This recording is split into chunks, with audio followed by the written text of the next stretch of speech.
আজকে আমি এবং আমার শেখন বরগুইয়া মহাশয় আমরা মাননীয় জেলাশাসক মহোদয়ের সঙ্গে দেখা করেছি এবং বিষয়টা হলো যে আপনারা সবাই জানেন যে বিগত দিনে যে পিএমওয়াইজি হাউসের জিওটেকিং হয়েছিল এবং সেখানে দেখা গিয়েছে যে অনেক বেনিফিশিয়ারি যারা যোগ্য এই স্কিমটা পাওয়ার জন্য, কিন্তু তাদের নাম অন্তর্ভুক্ত হয়নি এই লিস্টে।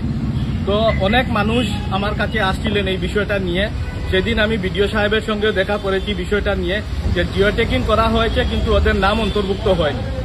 তো বিডিও সাহেব বললেন যে জিওটেকিং এর যে অ্যাপসটা সেটা গুয়াহাটি থেকে বন্ধ করা হয়েছে, যদি পুনরায় খোলা হয় তাহলে আবার পুনরায় ওদের নাম অন্তর্ভুক্ত করা হবে।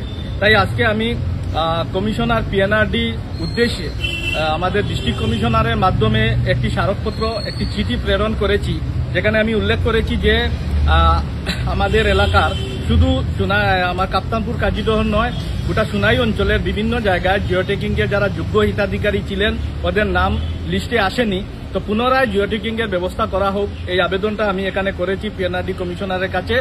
এবং তৎসঙ্গে বিষয়টা আমি আমাদের বিধায়ক করিমউদ্দিন বরবুইয়া সাহেবকেও জানিয়েছি।